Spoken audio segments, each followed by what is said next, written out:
Bismillahirrahmanirrahim. Assalamualaikum warahmatullahi wabarakatuh. Perkenalkan, nama saya Andi Muhammad Zulfikar dari Program Studi Sistem Informasi Fakultas Matematika dan Ilmu Pengetahuan Alam Universitas Hasanuddin dengan NIM H071231002. Nah, video ini saya buat sebagai pemenuhan tugas pada mata kuliah pengantar sistem informasi dengan dosen pengampu yakni Bapak Dr. Muhammad Hasbi, MSc. Nah, di video ini saya akan menjelaskan mengenai tentang peranan sistem informasi strategis dan teknologi informasi dalam meningkatkan keunggulan kompetitif perusahaan di era globalisasi dan digital. Nah, ada pun beberapa bab-bab yang akan saya jelaskan juga nantinya, yakni yang pertama yakni adalah sistem informasi dan keunggulan kompetitif.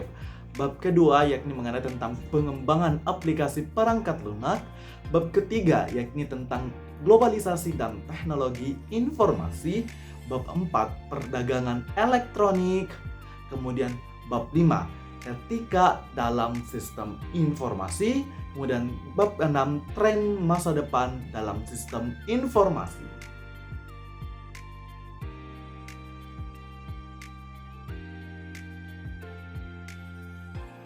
Subtopik pertama pada bab pertama ini yakni adalah sistem informasi pendukung level organisasi. Sistem informasi adalah kombinasi dari teknologi, orang, dan proses yang bekerja sama untuk mengumpulkan, memproses, menyimpan, dan mendistribusikan informasi guna mendukung pengambilan keputusan, koordinasi, pengendalian, analisis, dan visualisasi dalam sebuah organisasi. Di level organisasi, sistem informasi dikategorikan menjadi beberapa jenis utama, yakni sistem informasi manajemen, sistem informasi keputusan, dan sistem informasi eksekutif. Nah, sistem informasi manajemen digunakan untuk mengelola dan mengontrol operasi rutin dalam sebuah organisasi. Sistem pendukung keputusan dirancang untuk membantu dalam pengambilan keputusan semi terstruktur atau tidak terstruktur di mana penilaian manusia sangat dibutuhkan. Kemudian sistem informasi eksekutif dirancang untuk kebutuhan manajer, senior, dan eksekutif. Nah, implementasi sistem informasi yang efektif di setiap level organisasi dapat meningkatkan efisiensi operasional, mendukung inovasi, dan membantu mencapai tujuan strategis. Subtopik kedua yakni adalah sistem informasi strategis dan keunggulannya.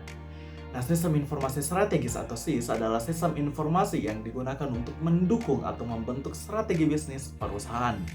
SIS memberikan keunggulan kompetitif melalui peningkatan efisiensi operasional, layanan pelanggan yang lebih baik, dukungan untuk inovasi produk, dan pengambilan keputusan strategis yang lebih baik. Sistem informasi strategis memungkinkan perusahaan untuk lebih cepat dan efisien dalam pengembangan produk dan layanan baru, misalnya penggunaan analitik data dan teknologi Internet of Things atau IoT dapat memberikan wawasan yang berharga tentang penggunaan produk oleh pelanggan dan kebutuhan pasar yang kemudian dapat digunakan untuk menginformasikan pengembangan produk baru. SIS juga memberikan informasi dan analisis yang mendalam untuk membantu manajemen dalam merumuskan strategi bisnis yang efektif. Dengan akses data real time dan alat analisis canggih, manajer dapat membentuk keputusan yang lebih baik berdasarkan fakta dan data yang didapatkan. Nah, subtopik ketiga atau C yakni adalah keunggulan kompetitif. Nah, menurut Porter dalam bukunya Competitive Advantage, Creative and Sustained Superior Performance pada tahun 1985 memperkenalkan konsep keunggulan kompetitif sebagai kemampuan perusahaan untuk bertahan dan berkembang lebih baik daripada pesaingnya. Porter mengidentifikasikan dua strategi utama untuk mencapai keunggulan kompetitif, yakni keunggulan biaya dan diferensiasi. Porter juga mengembangkan model rantai nilai yang menjadi aktivitas bisnis menjadi dua kategori utama, yakni aktivitas utama dan aktivitas pendukung. 4 aktivitas utama meliputi inbound logistik atau logistik masuk, operation atau operasi, outbound logistik atau logistik keluar, marketing and sales, dan services. Kemudian aktivitas pendukung meliputi infrastructure atau infrastructure perusahaan, manajemen sumber daya manusia, pengembangan teknologi, dan pengadaan. Nah, analisis rantai nilai membantu perusahaan mengidentifikasi area di mana yang dapat menciptakan nilai tambahan dan meningkatkan efisiensi untuk mencapai keunggulan kompetitif.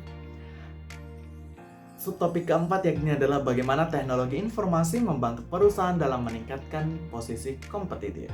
Teknologi informasi dapat mengotomatiskan banyak tugas rutin dan manual, mengurangi biaya dan waktu yang dibutuhkan untuk menyelesaikan tugas-tugas. Teknologi informasi menyediakan alat dan analisis data yang kuat, yang memungkinkan perusahaan untuk mengumpulkan dan menganalisis data dalam jumlah besar. Teknologi informasi memungkinkan komunikasi yang lebih efisien dan kolaborasi yang lebih baik antara tim dan departemen. Teknologi informasi mempercepat siklus inovasi dengan menyediakan alat dan teknologi yang diperlukan untuk pengembangan produk dan layanan baru.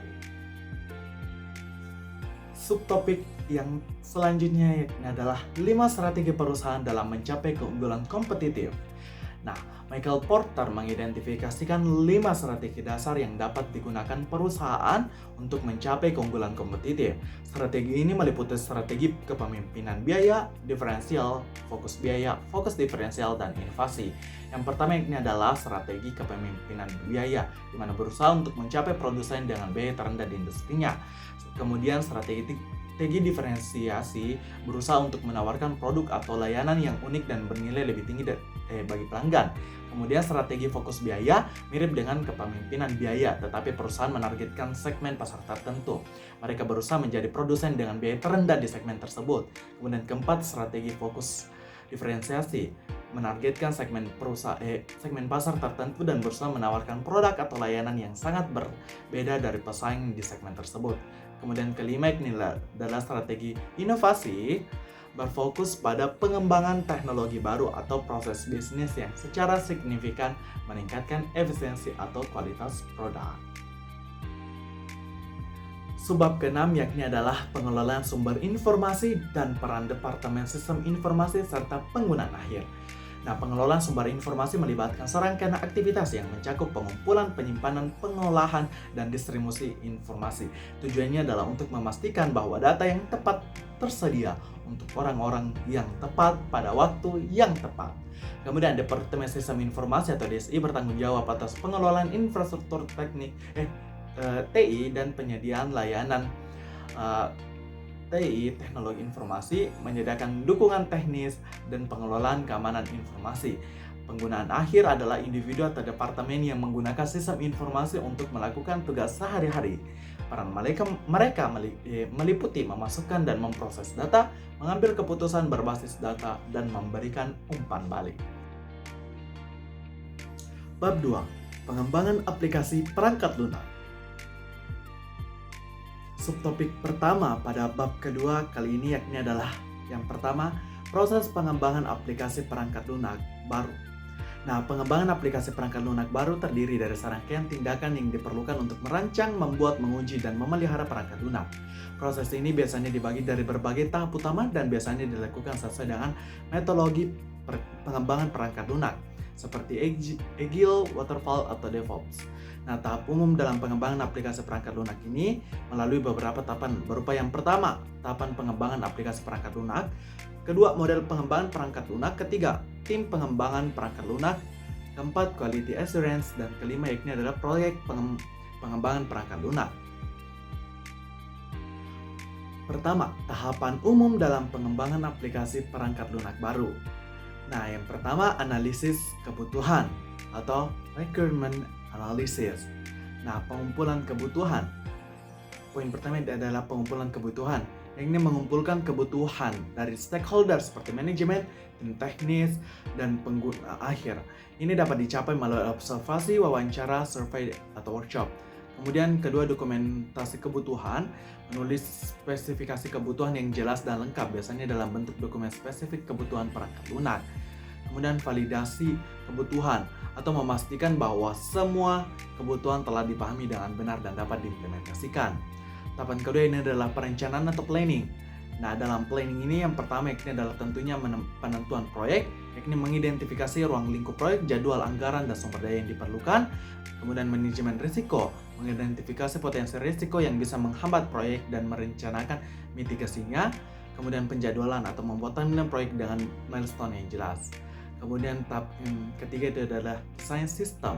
Nah, ada desain arsitektur yakni menentukan arsitektur perangkat lunak yang akan digunakan, termasuk pemilihan teknologi, framework, dan pola desain. Kemudian desain detail, membuat desain detail dari setiap komponen, termasuk diagram kelas, diagram alur, dan model data. Kemudian prototyping atau membuat prototype untuk membantu memvisualisasikan dan menguji ide-ide desain. Tahapan keempat yakni adalah implementation atau implementasi, di mana dalam implementation tentunya ada pengodean, yakni adalah menulis kode sumber sesuai dengan desain yang telah dibuat. Ini adalah tahap di mana perangkat lunak sebenarnya dibangun. Kemudian ada versi dan kontrol sumber.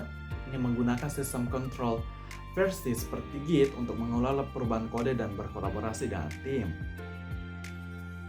Kemudian tahapan kelima yakni adalah pengujian atau testing, di mana dalam testing tentunya ada unit testing atau menguji setiap unit atau komponen individu untuk memastikan mereka bekerja dengan benar. Kemudian integration testing atau menguji kombinasi komponen untuk memastikan mereka bekerja bersama dengan benar. Sistem testing menguji sistem secara keseluruhan untuk memastikan bahwa semua persyaratan fungsional telah dipenuhi. Acceptance testing menguji perangkat lunak dengan penggunaan akhir untuk memastikan bahwa kebutuhan bisnis terpenuhi. Kemudian ada deployment atau penerapan sebagai tahap ke-6, atau di mana terdiri dari release management atau menyusun rencana untuk merilis perangkat lunak ke lingkungan produksi, termasuk strategi rollback jika terjadi masalah. Kemudian deployment atau memindahkan perangkat lunak ke lingkungan produksi dan memastikan sistem berjalan dengan benar atau baik. Kemudian ada tahap ketujuh itu adalah maintenance atau pemeliharaan, di mana terdiri dari tentunya perbaikan bug, penanganan masalah atau bug yang muncul setelah perangkat lunak dirilis, peningkatan atau enhancements, menambahkan fitur baru atau meningkatkan pada perangkat lunak berdasarkan umpan balik pengguna, serta pembaruan atau update, di mana mengelola dan menerapkan pembaruan perangkat lunak untuk menjaga keamanan dan kompatibilitas. Selanjutnya ini adalah model pengembangan perangkat lunak. Nah, model-model pengembangan perangkat lunak ada yang pertama itu adalah model prototyping. Nah, model ini melibatkan pengembangan prototype sistem yang akan dikembangkan dan pengujian prototype oleh pengguna. Dalam model ini, tim pengembang berinteraksi dengan pengguna untuk memahami kebutuhan sistem yang akan dirancang. Kemudian model selanjutnya ini adalah model waterfall. Model ini melibatkan pengembang sistem yang akan dikembangkan dalam tahapan yang terpisah, mulai dari analisis kebutuhan hingga implementasi. Dalam model ini, tim pengembang melakukan pengembangan sistem secara linear dan tidak melakukan perubahan besar dalam tahapan yang telah selesai. Kemudian model ketiga ini yakni adalah model agile. Model ini melibatkan pengembangan sistem yang akan dikembangkan dalam tahapan yang berulang dengan fokus dan kebutuhan pengguna dan perubahan yang terjadi selama pengembangan. Dalam model ini, tim pengembangan melakukan pengembangan sistem secara iteratif dan melakukan perubahan besar dalam tahapan yang telah selesai. Selanjutnya dalam proses pengembangan aplikasi perangkat lunak baru, ada yakni adalah tim pengembangan perangkat lunak. Nah, dalam tim pertama yakni adalah pengembang atau developer. Nah, pengembang adalah orang yang melakukan pengembangan sistem yang akan dikembangkan, termasuk penulisan kode dan pengujian. Kemudian kedua yakni adalah business analyst atau analis bisnis, adalah orang yang melakukan analisis kebutuhan bisnis dan memastikan bahwa sistem yang akan dikembangkan memenuhi kebutuhan bisnis. Kemudian tester adalah orang yang melakukan pengujian sistem yang akan dikembangkan untuk memastikan bahwa sistem dapat berfungsi dengan baik. Kemudian designer atau user experience designer adalah orang yang melakukan desain sistem yang akan dikembangkan, termasuk antarmuka pengguna dan struktur data. Kemudian tentunya dalam pengembangan aplikasi perangkat baru, ada tools dan teknologi. Yang pertama itu adalah Integrated Development Environment atau IDE, adalah tools yang digunakan untuk mengembangkan sistem yang akan dikembangkan, termasuk editor text, compiler, dan debugger. Kemudian Version Control System atau VCS adalah tools yang digunakan untuk mengelola perubahan pada kode sistem yang akan dikembangkan. Dan ketiga, database adalah tools yang digunakan untuk menyimpan dan mengelola data sistem yang akan dikembangkan. Kemudian keempat, ini adalah bahasa pemrograman atau bahasa pemrograman adalah tools yang digunakan untuk mengembangkan sistem yang akan dikembangkan, termasuk Java, Python, dan C++. Proses selanjutnya dalam pengembangan perangkat lunak baru yakni adalah quality assurance. di mana quality assurance adalah proses memastikan bahwa sistem yang akan dibangun memenuhi standar kualitas yang tinggi, dikenal sebagai keamanan kualitas. Nah, beberapa metode yang digunakan untuk memastikan kualitas sistem adalah yang pertama, pengujian fungsional. Pengujian fungsional adalah metode yang digunakan untuk memastikan bahwa sistem dapat berjalan atau berfungsi dengan baik.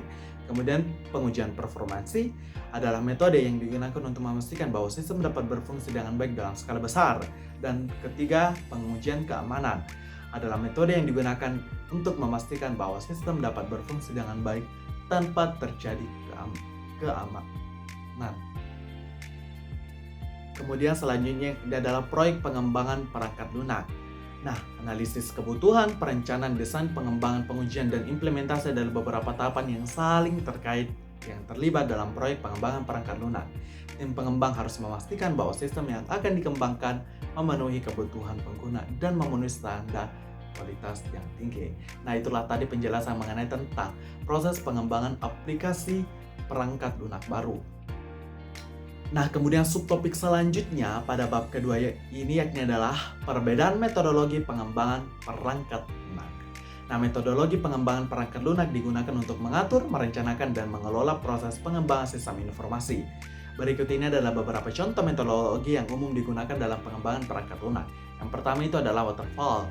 Metodologi waterfall adalah salah satu metode yang paling tua dan berurutan. Setiap tahap harus diselesaikan sebelum tahap berikutnya dimulai. Kemudian kedua itu adalah Agile. Metode Agile memecah seluruh proses pengembangan menjadi iterasi kecil yang disebut sprint. Kemudian Scrum. Scrum adalah jenis metodologi Agile yang menggunakan sprint. Biasanya berlangsung 2-3 minggu. Setiap sprint berakhir dengan peninjauan dan retrospektif. Scrum mengharuskan peran-peran tertentu dalam tim seperti Scrum Master dan lain-lain. Kemudian keempat adalah Kanban. Metodologi Kanban menggunakan papan visual untuk manajemen project yang membantu tim melihat pekerjaan yang sedang berlangsung dan mengidentifikasi hambatan. 5. Rapid Application Development berfokus pada pengembangan cepat melalui prototipe dan iterasi berulang. Kemudian Instrumental mengembangkan sistem melalui serangkaian peningkatan yang berulang. Kemudian Spiral menggabungkan elemen-elemen dari model waterfall dan iteratif. Kemudian Prototyping melibatkan pembuatan prototipe sehingga prototipe sistem yang dapat diuji dan dievaluasi oleh pengguna. Kemudian V-Model adalah variasi dari model waterfall yang menekankan verifikasi dan validasi di setiap tahap. Kemudian 10 adalah ada Extreme Programming, di mana metodologi SP ini berfokus pada pengembangan perangkat lunak dengan kualitas tinggi melalui praktik-praktik seperti pengujian unit otomatis, pengembangan berpasangan, dan integrasi berkelanjutan. Kemudian adalah metodologi Kristal adalah keluarga dari metodologi Agile yang disesuaikan berdasarkan ukuran tim, kompleksibilitas proyek, dan prioritas. Kemudian ada Feature Driven Development adalah metodologi yang berfokus pada fitur, kemudian ada Lean Software Development, diadaptasi dari prinsip-prinsip manufaktur Lean dan berfokus pada penggunaan pemborosan, peningkatan efisiensi, dan pemberian nilai maksimal kepada pelanggan. Kemudian Test Driven Development adalah pendekatan di mana pengujian ditulis sebelum kode aktual. Selanjutnya adalah Behavior Driven Development, adalah evolusi dari TDD yang berfokus pada spesifikasi perilaku sistem. Subtopik ketiga pada bab 2 atau pengembangan aplikasi perangkat lunak yakni adalah jenis-jenis bahasa pemrograman yang digunakan untuk perangkat lunak. Nah, bahasa pemrograman adalah fundamental dalam pengembangan perangkat lunak, memungkinkan para pengembang untuk memberi instruksi kepada komputer. Nah, bahasa pemrograman ini tentunya terbagi-bagi. Yang pertama itu adalah bahasa pemrograman tingkat tinggi atau High Level Programming Language, di mana bahasa pemrograman tingkat tinggi dirancang untuk mudah dibaca dan ditulis oleh manusia. Nah, contohnya adalah Python, Java, C, dan JavaScript. Kemudian bahasa pemrograman tingkat menengah ini menyediakan keseimbangan antara kontrol atas perangkat keras dan kemudahan pemrograman. Contohnya C++. Kemudian bahasa pemrograman tingkat rendah.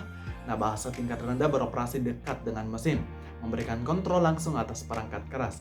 Contohnya assembly language. Kemudian bahasa pemrograman script.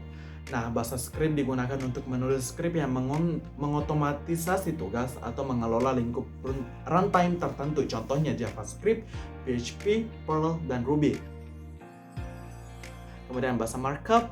Bahasa markup digunakan untuk mendefinisikan struktur dan presentasi informasi. Contohnya HTML, XML, dan JSON. Kemudian bahasa pemrograman fungsional memfokuskan pada evaluasi fungsi matematika dan menghindari perubahan status dan data yang dapat diubah, contohnya Haskell, Scala, dan Erlang. Kemudian bahasa pemrograman berbasis objek atau PBO. Bahasa berbasis objek memfokuskan pada objek yang merupakan instance dari kelas yang berisi dari data metode, contohnya ada Java, C, dan Python. Kemudian bahasa pemrograman logik digunakan untuk mendeklarasikan fakta dan aturan yang dapat digunakan untuk mengotomatisasi interface logik, contohnya Prolog. Kemudian bahasa terakhir adalah bahasa pemrograman paralel, digunakan untuk mengembangkan perangkat lunak yang berjalan pada sistem multiprosesor. Contohnya adalah CUDA dan OpenCL. Subtopik selanjutnya yakni adalah masalah seputar pengembangan situs web dan aplikasi seluler. Nah, yang pertama adalah masalah dalam pengembangan situs web. Nah, ada beberapa masalah yang biasa ditemukan. Yang pertama adalah kompatibilitas browser. Setiap browser memiliki cara sendiri dalam merender HTML, CSS, dan lain-lain yang bisa menyebabkan tampilan atau fungsi situs berbeda di tiap browser. Untuk mengatasi masalah ini, pengujian lintas browser sangat diperlukan, serta penggunaan library atau framework seperti Bootstrap yang kompatibel dengan berbagai browser. Kemudian adalah responsivitas. Situs web harus terlihat dan berfungsi baik di berbagai ukuran layar dan perangkat, termasuk desktop, tablet, dan ponsel. Nah,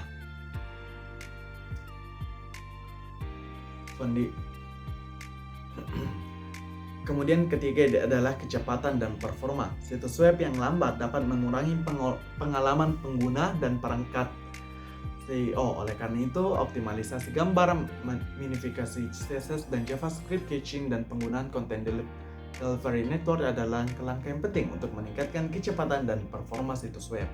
Kemudian keempat adalah keamanan. Situs web rentan terhadap berbagai ancaman keamanan seperti SQL injection, cross-site recruitment, ForGC. Nah, untuk mengatasi ancaman ini, penggunaan best practice dalam pengkodean, validasi input, enkripsi data, dan penggunaan framework atau library keamanan sangat diperlukan. Kemudian kelima adalah manajemen konten. Mengelola konten yang terus berubah atau besar bisa menjadi tantangan. Solusinya adalah menggunakan sistem manajemen konten seperti WordPress, Joomla, dan lain-lain yang memudahkan pengelolaan dan pembaruan konten secara efektif. Kemudian search engine optimize, di mana mengoptimalisasikan situs web untuk mesin pencari agar mudah ditemukan oleh penggunaan sangat penting. Nah, implementasi teknik SEO on page atau off page seperti penggunaan kata kunci, meta tag, dan sitemap membantu meningkatkan visibilitas dan peringkat situs web di mesin pencari. Kemudian, masalah dalam pengembangan aplikasi seluler. Ada juga yang pertama itu adalah kompatibilitas perangkat. Nah,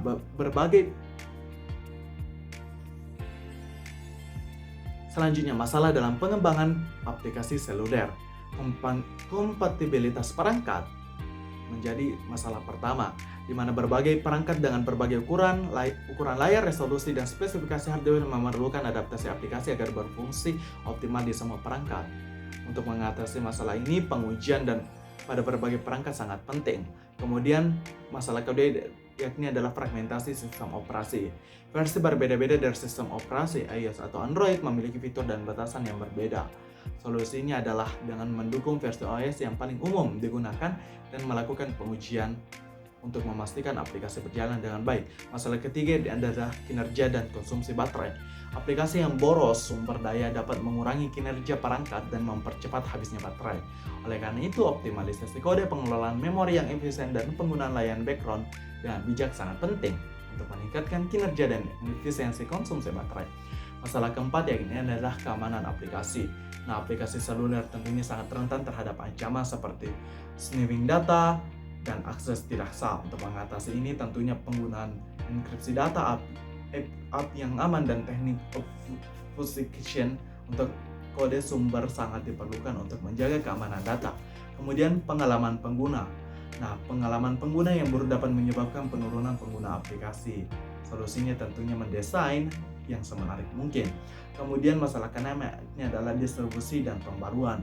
Mengelola distribusi aplikasi melalui berbagai toko aplikasi dan memastikan penggunaan dapat membantu pembaruan tepat waktu bisa menjadi rumit. Menggunakan platform distribusi yang andal seperti Google Play Store dan App Store serta merencanakan pembaruan yang teratur adalah solusi untuk mengatasi tantangan ini.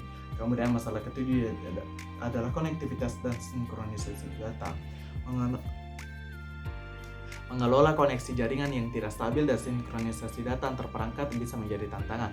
Solusinya adalah implementasi mode offline, menggunakan teknik sinkronisasi data yang efisien dan pengujian dalam kondisi jaringan yang berbeda untuk memastikan aplikasi tetap berfungsi dengan baik. Nah, subtopik selanjutnya yang menjadi subtopik terakhir pada bab kedua kali ini yakni adalah 4 kebijakan implementasi utama. Nah, untuk memastikan bahwa proses dan proyek berjalan dengan lancar dan mencapai tujuan yang diinginkan, organisasi menerapkan pedoman dan aturan yang dikenal sebagai kebijakan implementasi.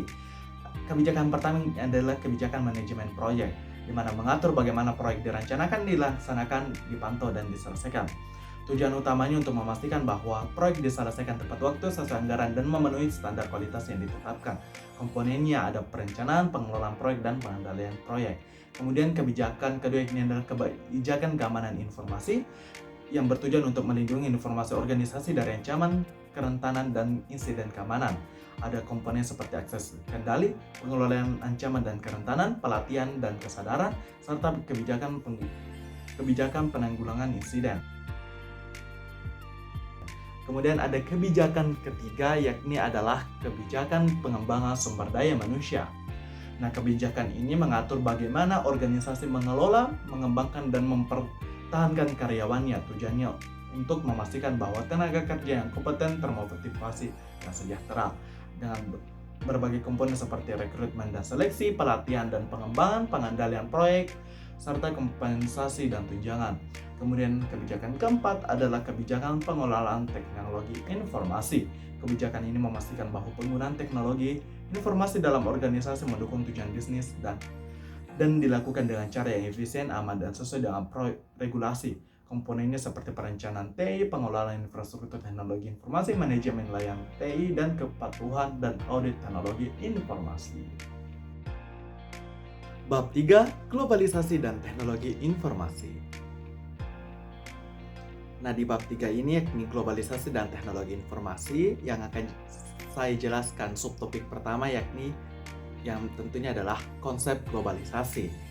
Nah, globalisasi adalah proses yang mencakup sebab, arus, dan akibat dari integrasi transnasional dan transkultural oleh kegiatan manusia dan juga non-manusia. Nah, dengan kata lain, ini terjadi dikarenakan oleh pertukaran pandangan dunia, produk, juga pemikiran, serta aspek-aspek kebudayaan lainnya. Proses penyebaran, pelebaran, ataupun percepatan koneksi antar manusia inilah yang disebut globalisasi. Nah, globalisasi memiliki pengaruh besar terhadap perubahan di dunia sebagai perkembangan kontemporer. Oleh globalisasi, perkembangan budaya dipengaruhi secara signifikan sehingga membawa perubahan baru.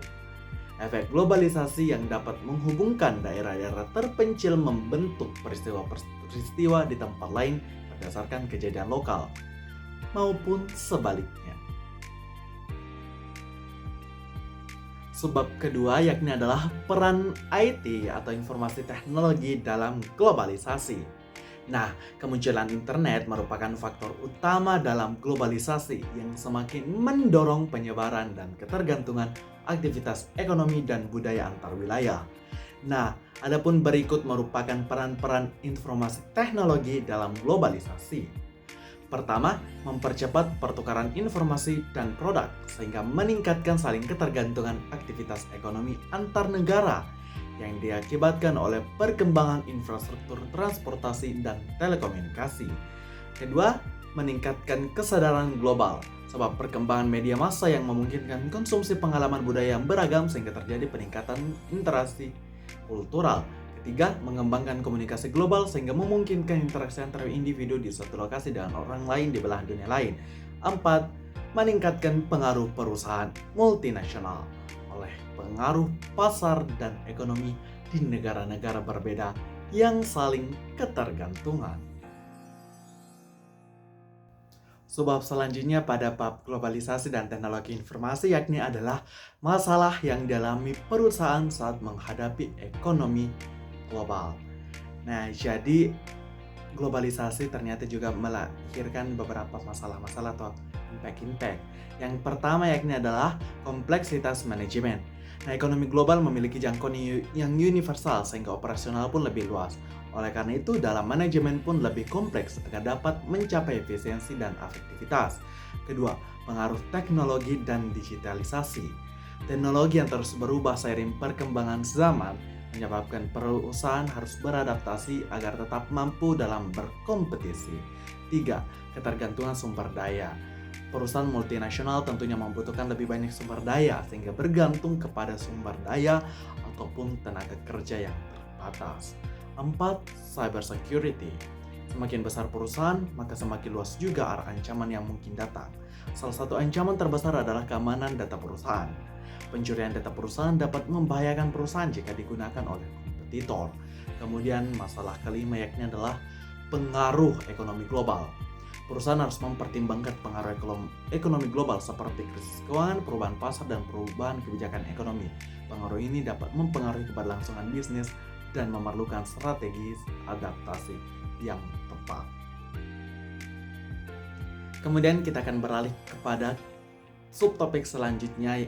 Subtopik keempat yakni adalah kesenjangan digital. Nah, kesenjangan digital merupakan kesenjangan antara yang kaya teknologi dan yang miskin teknologi.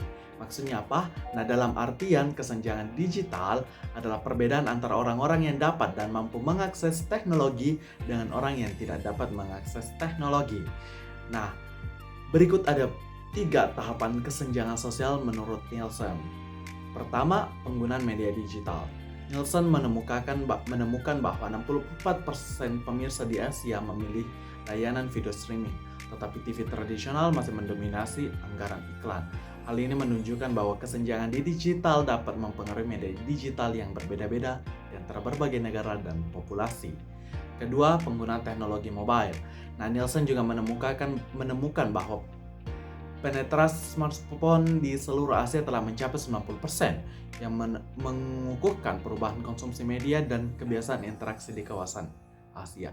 Hal ini menunjukkan bahwa kesenjangan digital dapat dilihat dalam penggunaan teknologi mobile berbeda-beda di antara negara dan populasi. Nah, ketiga, keterbelakangan digital. Nielsen menemukan bahwa hampir 40% anggaran iklan digital terbuang untuk audiens yang salah, dan jangkauan unik adalah indikator kuat dari kinerja. Hal ini menunjukkan bahwa kesenjangan digital dapat berdampak pada keterbelakangan digital dan kinerja yang kurang baik. Bab 4, perdagangan elektronik.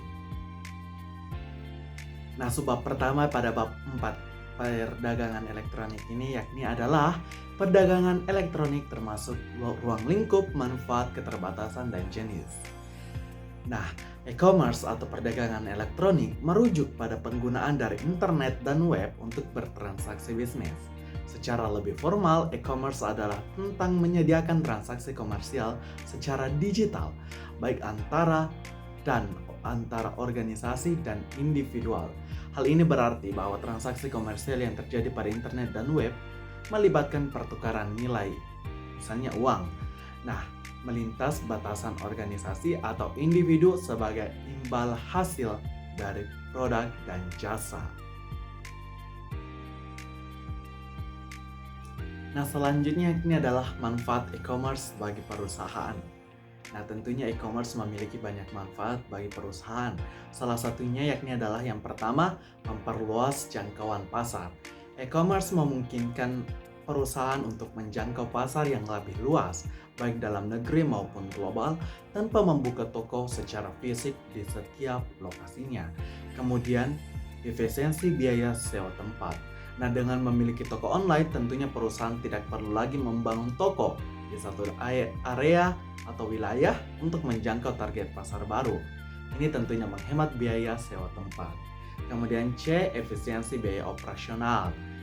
Nah, e-commerce tentunya akan menghemat biaya operasional dengan tidak perlu melengkapi gerai, membayar sewa, atau mempekerjakan banyak sekali tenaga pekerja. Kemudian, tentunya proses transaksi bisa lebih cepat. E-commerce memungkinkan pelanggan untuk berbelanja lebih cepat dan mudah, menghemat waktu untuk menemukan barang yang mereka inginkan. Nah, kemudian juga manfaat selanjutnya ini adalah pendaftaran toko dan produk mudah. E-commerce memudahkan proses pendaftaran toko dan produk, sehingga perusahaan tentunya dapat lebih cepat dan mudah memasarkan produknya. Kemudian manfaat selanjutnya ini adalah lebih hemat. Nah, tentunya e-commerce memungkinkan perusahaan untuk menghemat biaya pemasaran dan periklanan, serta biaya operasional yang akan jauh lebih rendah. Kemudian manfaat selanjutnya ini adalah pelanggan lebih. Nah, tentunya e-commerce memungkinkan perusahaan untuk dapat menjangkau pelanggan yang lebih luas lagi dan meningkatkan loyalitas pelanggan dengan berbagai fitur dan layanan yang tersedia.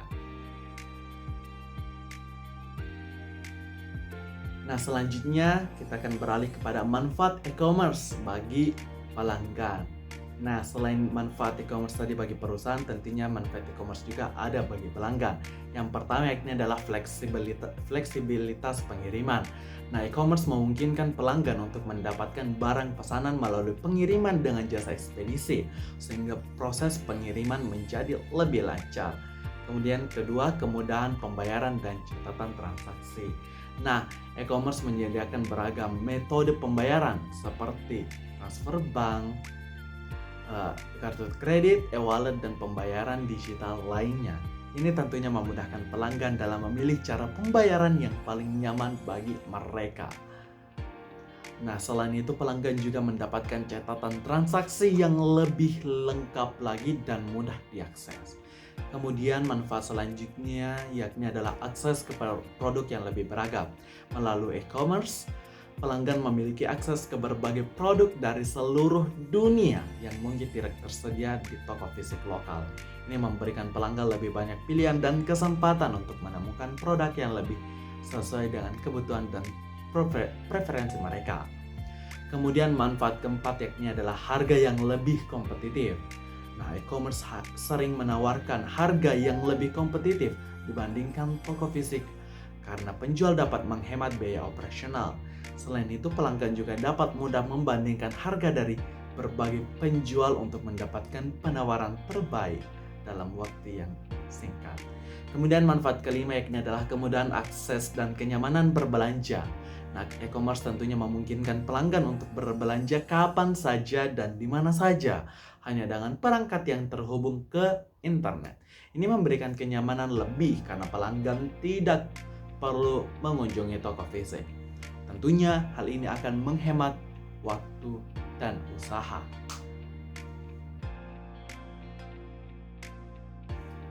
Di samping banyaknya manfaat dan keuntungan, e-commerce tentunya juga memiliki beberapa keterbatasan teknologi yang perlu dipertimbangkan.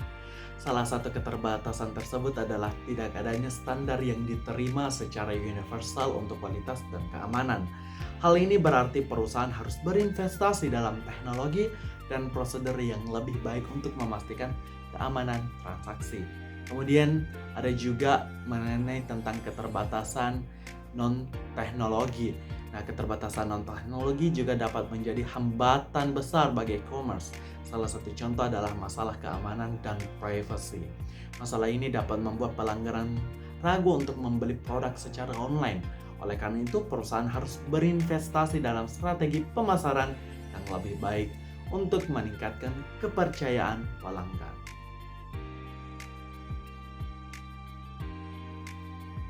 Subtopik selanjutnya yakni adalah perbedaan antara perdagangan elektronik murni dan parsial. Nah, perdagangan elektronik murni adalah transaksi elektronik yang hanya melibatkan pemesanan dalam pembayaran melalui internet. Dalam perdagangan elektronik murni, pelanggan dapat membeli produk secara online melalui situs web toko online tanpa perlu berinteraksi langsung dengan penjual. Proses bisnis hanya terjadi secara online dan tidak melibatkan interaksi langsung antara pelanggan dan penjual. Sedangkan perdagangan elektronik parsial adalah transaksi elektronik yang melibatkan pemesanan dan pembayaran melalui internet serta adanya interaksi langsung antara pelanggan dan penjual. Dalam perdagangan elektronik parsial, pelanggan dapat membeli produk secara online melalui situs web toko online serta berinteraksi langsung dengan penjual untuk mengembalikan produk atau menyelesaikan masalah apabila terjadinya misalnya kecacatan pada produk.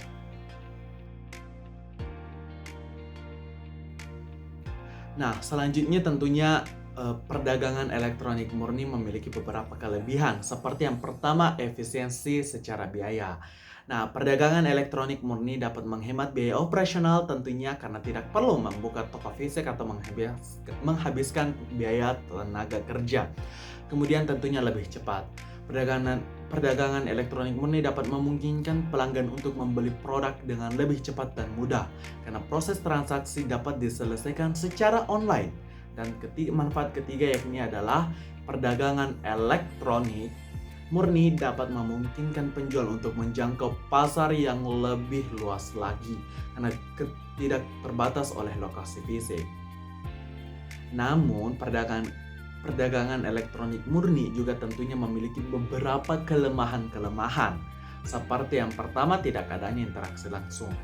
Nah, karena tidak adanya interaksi langsung, perdagangan elektronik murni tidak memungkinkan pelanggan untuk berinteraksi langsung dengan penjual, sehingga dapat menyebabkan kesulitan dalam mengembalikan produk atau menyelesaikan masalah-masalah. Kemudian kelemahan kedua yakni adalah tidak adanya pengalaman fisik. Nah, perdagangan elektronik murni tidak memungkinkan pelanggan untuk merasakan produk secara langsung sehingga dapat menyebabkan kesulitan dalam memutuskan produk yang tepat. Nah, selanjutnya yakni adalah perdagangan elektronik parsial memiliki tentunya beberapa kelebihan. Seperti yang pertama, interaksi langsung.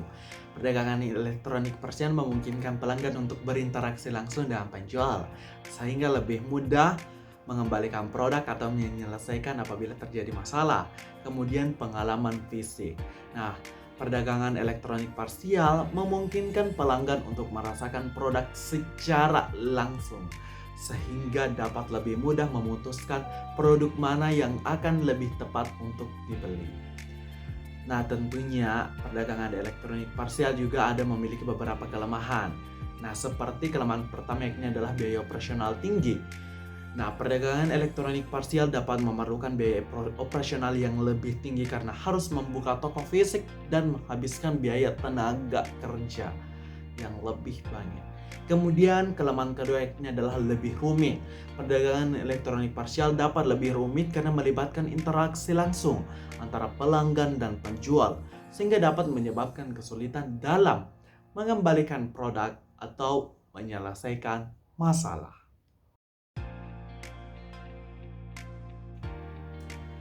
Subtopik selanjutnya pada bab perdagangan elektronik yang akan saya bahas yakni adalah bentuk-bentuk perdagangan elektronik. Nah, bentuk-bentuk perdagangan elektronik ini ada berbagai macam. Yang pertama yakni adalah business to business. Nah, business to business adalah jenis e-commerce yang melibatkan transaksi antara dua belah pihak yang sama-sama memiliki kepentingan bisnis. Dua belah pihak ini saling mengerti dan mengetahui bisnis yang dijalankan. Contoh sederhana dari bisnis to bisnis ini adalah produsen dan supplier yang saling berinteraksi secara online, baik untuk konsultasi kebutuhan barang hingga proses pembayarannya. Kemudian bentuk kedua yakni adalah business to consumer. Nah, business to consumer ini adalah jenis e-commerce yang melibatkan transaksi antara bisnis dan user. Nah, contoh nyata dari model business to customer online seperti Amazon, Shopee, dan Tokopedia. Kemudian bentuk ketiga yakni adalah customer to customer. Customer to customer adalah jenis e-commerce yang melibatkan transaksi elektronik barang atau jasa antar pelanggan. Proses transaksi yang dilakukan ini melalui pihak ketiga yang menyediakan platform online. Kemudian bentuk keempat yakni adalah customer to business.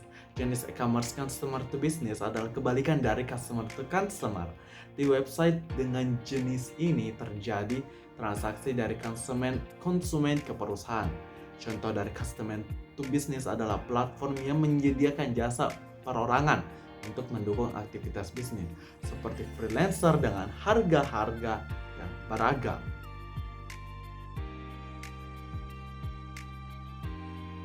Subtopik selanjutnya yakni adalah komponen utama dan pendukung, khususnya dalam pembayaran dan logistik.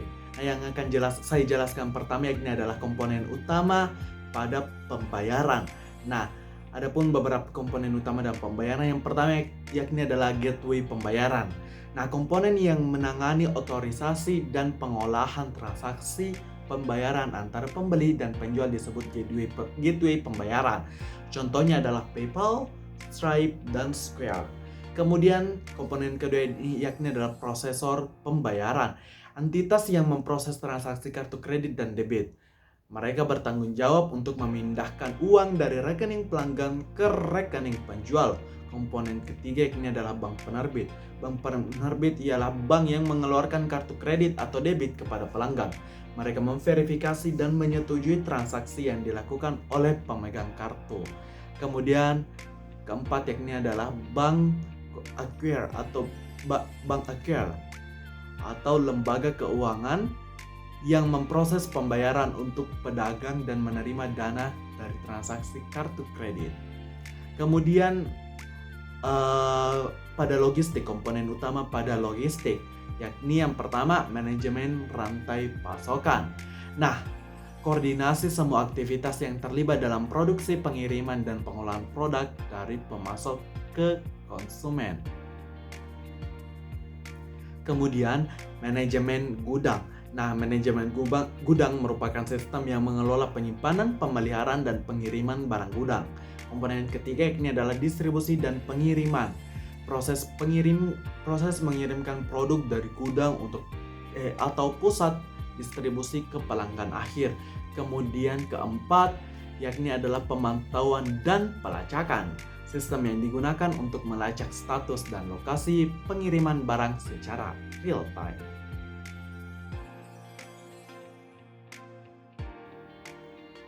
Selanjutnya yakni adalah komponen pendukung pada pembayaran dan logistik.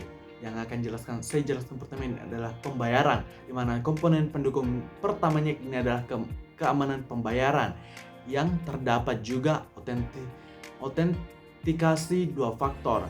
Nah, autentikasi dua faktor ini adalah lapisan tambahan keamanan untuk memastikan bahwa hanya pengguna yang dapat melakukan transaksi.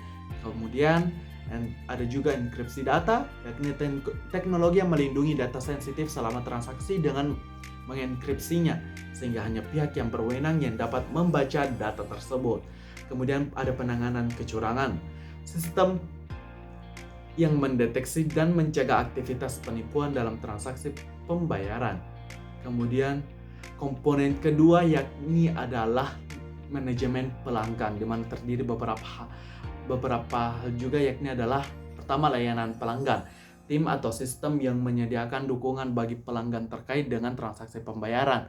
Kemudian ada portal pelanggan, yakni platform di mana pelanggan dapat mengelola informasi pembayaran, melihat riwayat transaksi dan melakukan pembayaran. Kemudian komponen ketiga ini yakni adalah analisis pembayaran.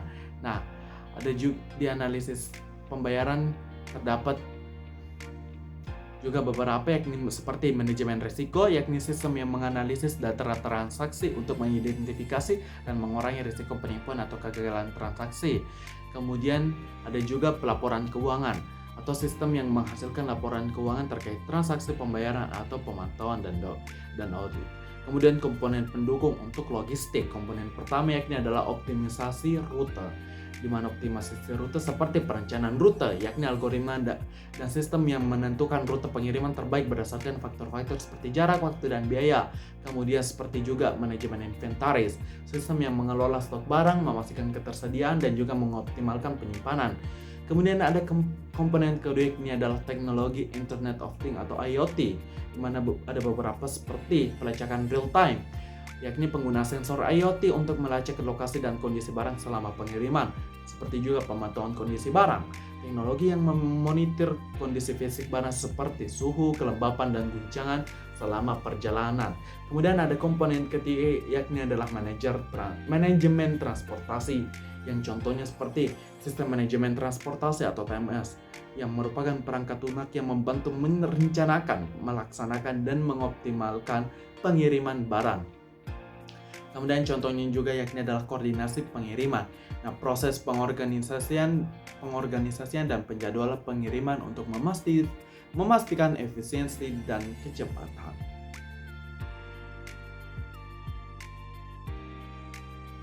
Nah, subtopik terakhir pada bab perdagangan elektronik yakni adalah beberapa masalah etika dan hukum berkaitan e-commerce. Nah, yang pertama yakni adalah etika dalam transaksi e-commerce. Nah, kredibilitas yang tinggi didukung dengan etika bisnis wajib diikuti tiap pelaku bisnis dalam bertransaksi. Setiap agen komersial dalam berjualan online harus menyadari bahwa etika bisnis digunakan untuk menjadi usaha yang berkembang dan berlanjut. Dalam jual beli, online akan memiliki kelebihan yang baik di mata konsumen jika badan usaha menerapkan etika bisnis yang benar. Asas dalam etika jual beli yang baik yakni asas otonomi, asas kejujuran atau kredibilitas, asas perilaku baik dan perilaku buruk, asas kesamarataan, dan asas menghormati diri kita sendiri. Kemudian kedua yakni adalah permasalahan dalam penerapan etika bisnis pada e-commerce. Nah, ketika diimplementasikan, tentunya perdagangan elektronik menimbulkan sejumlah pertanyaan terkait aspek hukum komersial terhadap penggunaan sistem yang dibentuk oleh manajemen jaringan online. Beberapa contoh masalah ini meliputi yang pertama, asas kewenangan dalam bertransaksi. Nah, sistem hukum umum yang ditetapkan mencakup aturan yurisdiksi untuk transaksi, yaitu tempat transaksi, hukum kontrak, dan lain-lain. Kemudian, kedua, dalam perdagangan elektronik pun akan merupakan bukti kesepakatan bagi para pihak dalam melakukan transaksi jual beli tersebut. Masalahnya adalah bahwa di bawah hukum komersial tradisional negara, transaksi komersial dianggap legal, dapat ditegakkan sepenuhnya dan tidak memiliki persyaratan khusus untuk mengubahnya menjadi transaksi kertas tertulis. Contoh permasalahan ketiga yakni perlindungan pelanggan dalam melindungi pelanggan. Perlindungan pelanggan. Nah, dalam melindungi pelanggan itu tentunya merupakan komponen yang sangat penting dalam keberhasilan e-commerce yang dijalani. Faktanya, konsumenlah yang menentukan hidup dan mati dari e-commerce itu sendiri. Salah satu masalah dalam melindungi pelanggan kita seperti yang banyak terjadi yakni masalah penipuan yang sering dilakukan oleh penjual. Kemudian ada masalah selanjutnya yakni dalam masalah pajak dalam e-commerce muncul ketika transaksi antar lintas batas. Nah, dalam hal ini negara sangat sulit menegakkan hukum perpajakan karena sulit melacak pembeli dan penjual. Kemudian juga melakukan tanda tangan palsu. Dalam hal ini tanda tangan bertujuan untuk menentukan keaslian dari sebuah produk. Kemudian masalah selanjutnya pada etika dan hukum yang berkaitan e-commerce yakni adalah model hukum e-commerce. Nah, dokumen referensi yang berisi model hukum untuk transaksi elektronik salah satu komite internasional perserikatan bangsa-bangsa. Nah, model ini disetujui dalam resolusi nomor 51/162 tanggal 16 Desember 1996. Sorotan dari Undang-Undang Model UNCITRAL tentang perdagangan elektronik meliputi: pertama, penegakan hukum atas pesan data. Kedua, melakukan pengakuan signature elektronik. Ketiga, adanya pengakuan atas originalitas data message. Keempat, data message dapat memenuhi syarat pembuktian hukum atau admissibility and evidential weight. Kemudian yang kelima, data message sebagai pengakuan atas dokumentasi. Nah, itulah tadi beberapa penjelasan mengenai tentang perdagangan digital atau perdagangan elektronik. Bab 5, etika dalam sistem informasi. Nah, sebagai subtopik pertama pada bab 5 etika dalam sistem informasi ini, saya akan membahas yakni yang pertama adalah arti etika sistem informasi. Nah, etika sistem informasi atau information system ethics merujuk pada prinsip-prinsip benar dan salah yang digunakan oleh individu yang bertindak sebagai pelaku moral yang bebas untuk membuat keputusan dan mengarahkan perilakunya dalam penggunaan teknologi informasi. Nah, etika sistem informasi mencakup aspek-aspek seperti privasi, hak kekayaan intelektual, representatif yang adil, dan non-kejahatan jabatan, serta mempertimbangkan implikasi etis dari pemanfaatan teknologi informasi pada karyawan dan masyarakat tentunya. Nah, dalam implementasi dunia komputer, etika sistem informasi harus ditegakkan untuk tidak mengganggu tatanan sosial dan kemasyarakatan. Nah, setelah membahas tadi mengenai tentang arti kode etik, nah kita mengarah kembali ke topik selanjutnya, ini adalah kode etik, kelebihan dan kekurangannya.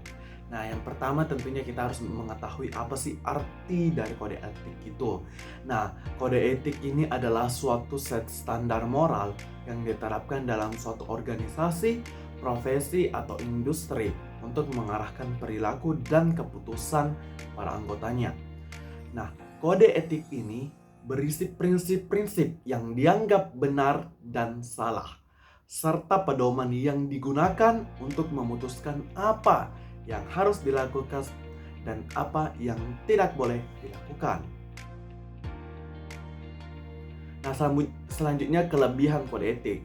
Nah, kelebihan kode etik yang pertama ini adalah mengarahkan perilaku.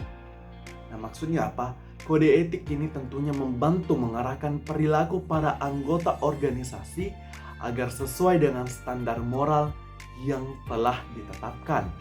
Kemudian, kelebihan kode etik yang kedua ini adalah meningkatkan kesadaran.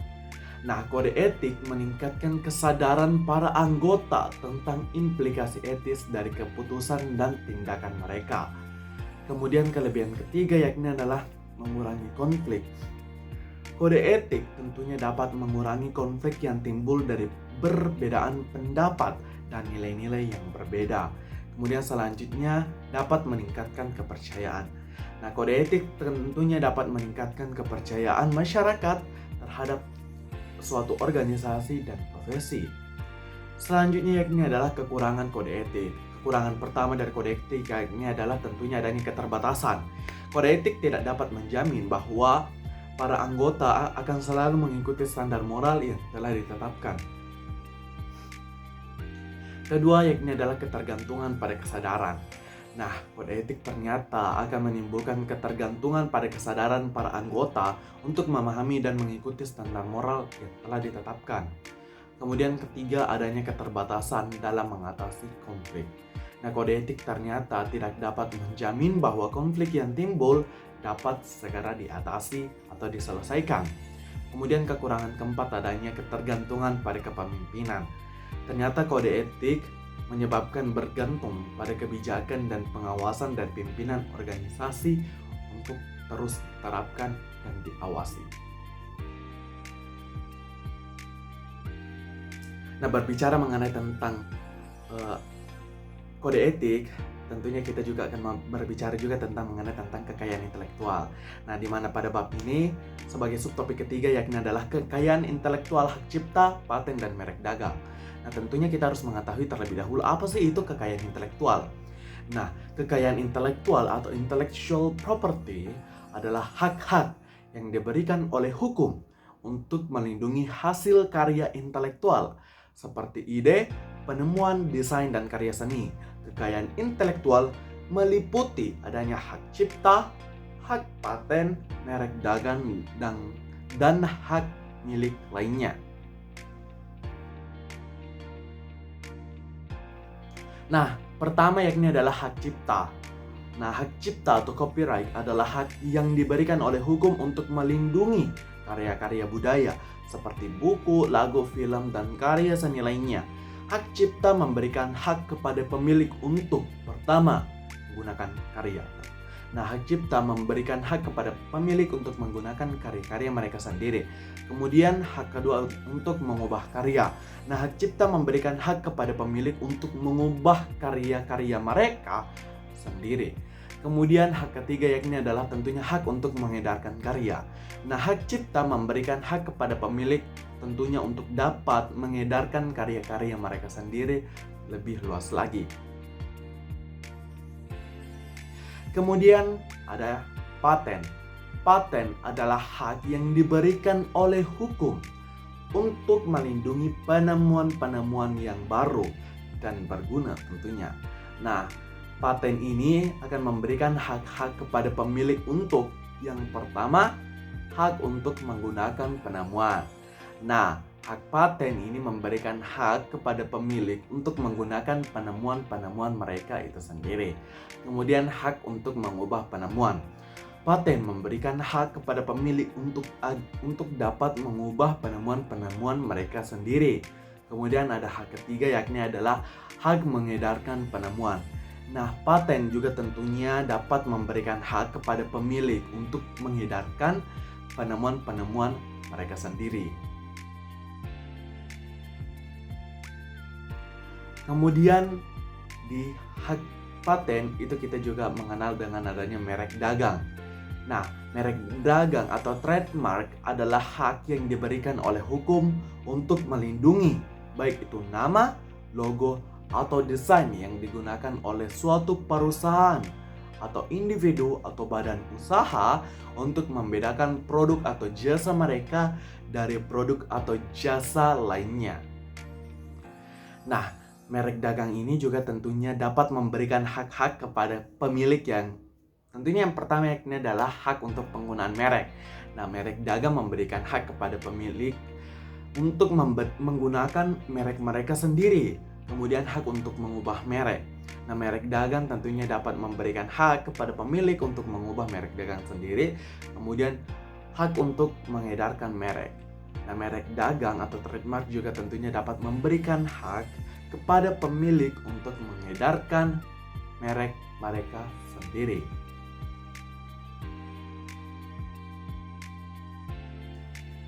Nah, kemudian ada pun perlindungan yang diberikan oleh hak cipta, paten, dan merek dagang meliputi yang pertama atau perlindungan yang pertama yakni adalah hak untuk menggunakan karya, penemuan, atau merek tanpa hak milik lainnya. Kemudian kedua, hak untuk mengubah karya, penemuan, atau merek tanpa hak milik lainnya. Kemudian hak ketiga yakni adalah hak untuk mengedarkan karya, penemuan, atau merek tanpa hak milik lainnya. Kemudian keempat, hak untuk menghentikan penggunaan. Dan kelima, hak untuk menghentikan penggunaan karya, penemuan, atau merek tanpa hak milik lainnya yang tidak sah. Dengan demikian, kekayaan intelektual tentunya dapat memberikan perlindungan yang diperlukan bagi para pemilik karya, penemuan, dan merek untuk melindungi hasil karya mereka dan mempertahankan hak milik mereka.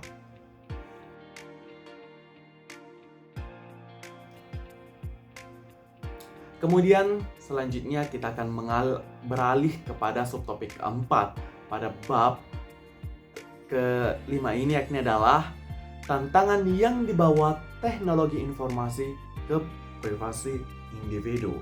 Nah, tentunya adanya teknologi informasi menghadirkan juga beberapa tantangan ke privasi individu.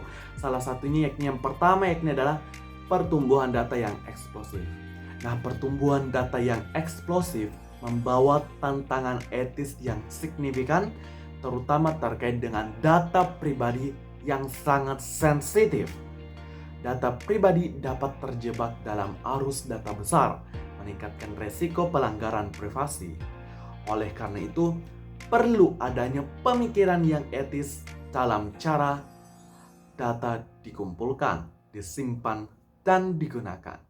Kedua yakni adalah teknologi pelacakan dan pemantauan.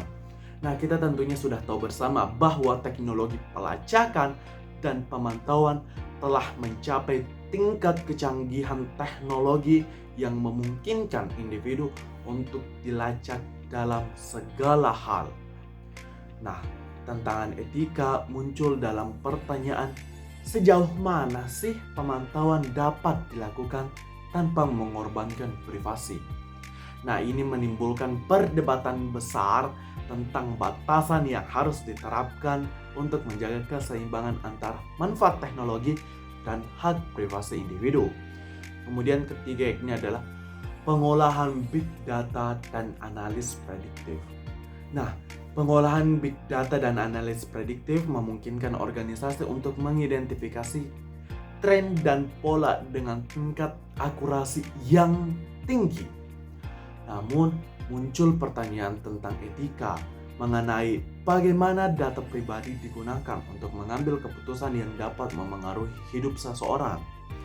Nah, penting untuk memastikan bahwa penggunaan data ini dilakukan secara transparan dan bertanggung jawab untuk melindungi data pribadi seseorang. Kemudian keempat yakni adalah keterlibatan pengguna dalam pengambilan keputusan. Tantangan etika ini juga muncul ketika pengguna diberi kontrol atas data pribadi mereka. Banyak pengguna yang mungkin tidak memahami implikasi dari keputusan yang mereka buat terkait data mereka. Oleh karena itu, diperlukan edukasi dan transparansi mengenai penggunaan data sangat penting untuk membantu pengguna membuat keputusan yang lebih bijaksana.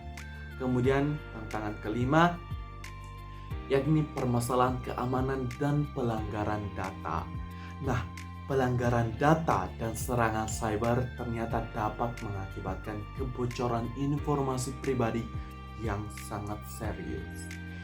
Etika datang ke dalam pertanyaan ketika kita membahas bagaimana organisasi merespon pelanggaran data, bagaimana mereka melibatkan individu yang terkena dampak, dan bagaimana mencegah dengan implementasi kebijakan keamanan yang etis. Respon yang cepat dan transparan dari organisasi sangat-sangat penting untuk memitigasi dampak pelanggaran data. Kemudian tantangan keenam yakni adalah kurangnya kesadaran dan pemahaman. Nah, tantangan terbesar privasi data di era digital sekarang ini adalah kurangnya kesadaran dan pemahaman masyarakat akan pentingnya melindungi informasi pribadi mereka. Banyak individu yang tidak menyadari resiko yang terkait dengan berbagai data pribadi secara sembarangan. Oleh karena itu, peningkatan literasi digital dan kampanye edukasi sangat diperlukan untuk meningkatkan kesadaran masyarakat tentunya. Kemudian tantangan ketujuh yang sering juga kita temukan yakni adalah hoax dan doxing. Nah, masyarakat hoax dan doxing dapat menyebabkan data pribadi individu disebarkan tanpa izin mereka. Literasi digital masyarakat yang masih rendah dan pemahaman yang kurang tentang pentingnya menjaga data dan data pribadi memperburuk masalah ini. Sekali lagi, perlu adanya upaya bersama untuk meningkatkan kesadaran tentang bahaya hoax dan doxing, serta pentingnya menjaga data pribadi. Kemudian tantangan ke-8 yang menjadi juga tantangan utama yakni adalah keterbatasan regulasi undang-undang. Nah, undang-undang privasi seperti GDPR membantu melindungi hak individu terhadap pengumpulan dan penggunaan data pribadi mereka oleh perusahaan dan organisasi. Namun masih diperlukan regulasi yang lebih ketat lagi untuk melindungi privasi individu dalam era digital. Regulasi yang lebih komprehensif dan penegakan yang lebih kuat akan membantu menciptakan lingkungan yang lebih aman bagi data pribadi individu. Nah, dengan demikian tadi, teknologi informasi telah membawa berbagai tantangan ke privasi individu. Dan perlu adanya tentunya pemikiran etis dan regulasi yang lebih ketat untuk melindungi hak privasi individu. Bab 6. Tren masa depan dalam sistem informasi. Nah, selanjutnya kita sudah masuk kepada bab terakhir dalam pemaparan penjelasan saya kali ini. Nah, di mana subtopik pertama yang akan saya bahas yakni adalah tren masa depan dalam sistem informasi. Nah, tren masa depan dalam sistem informasi mencerminkan evolusi teknologi yang terus berlangsung, di mana dan bagaimana teknologi ini akan membentuk strategis bisnis di masa depan.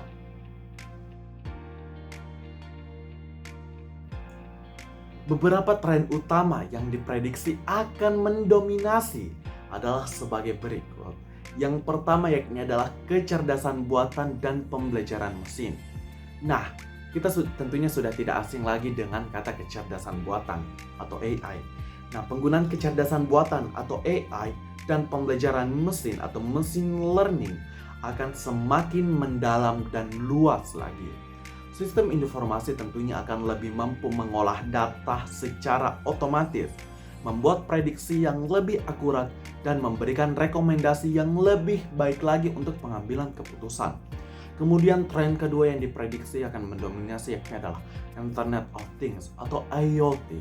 Nah, IoT tentunya akan terus berkembang dengan lebih banyak lagi perangkat yang terhubung, menciptakan ekosistem yang lebih kompleks dan interkoneksi yang lebih luas lagi. Data yang dihasilkan oleh perangkat IoT tentunya akan digunakan untuk meningkatkan efisiensi operasional dan pengalaman pengguna.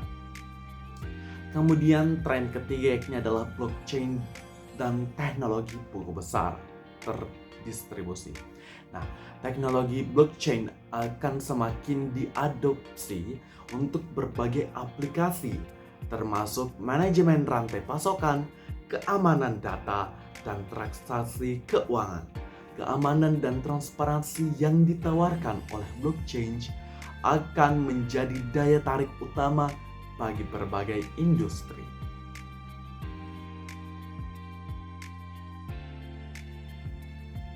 Kemudian tren selanjutnya yang diprediksi akan mendominasi pada masa-masa mendata yakni adalah komputasi awan atau cloud computing.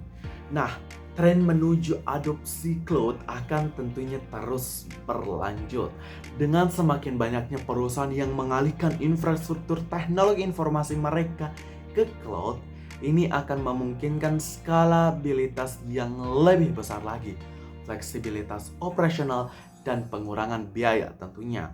Kemudian tren kelima yakni adalah analitik big data dan data science. Penggunaan big data dan data science akan menjadi lebih umum dengan alat dan teknologi yang lebih canggih untuk mengumpulkan, mengolah, dan menganalisis data.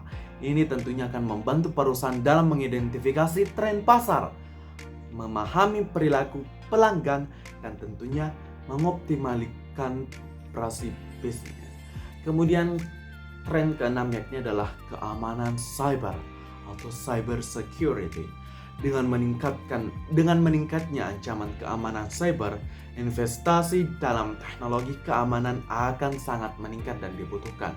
Sistem informasi akan dilengkapi dengan lapisan keamanan yang lebih kompleks lagi untuk melindungi data dan memastikan integritas informasi.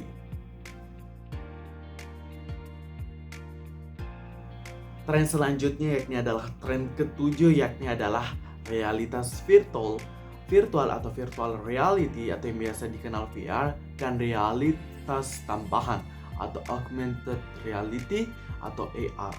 Nah, VR dan AR akan semakin banyak digunakan dalam berbagai aplikasi bisnis, termasuk pelatihan karyawan, pemasaran produk, dan interaksi dengan pelanggan.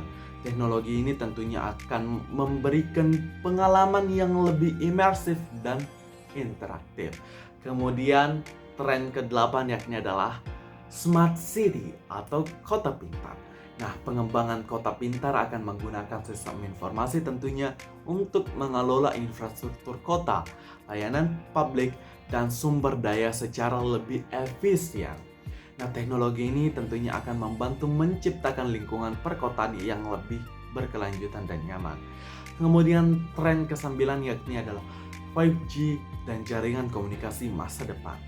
Penerapan teknologi 5G akan membuka peluang baru untuk sistem informasi dengan kecepatan transfer data yang lebih tinggi dan latensi yang lebih rendah. Ini tentunya akan mendukung aplikasi lebih real time yang lebih canggih dan interaktif, serta meningkatkan konektivitas untuk perangkat IoT. Nah, tren-tren yang saya sebutkan tadi tentunya ini menunjukkan bagaimana sih sistem informasi ini tentunya akan terus berkembang dan memainkan peranan yang semakin penting dalam strategi bisnis perusahaan.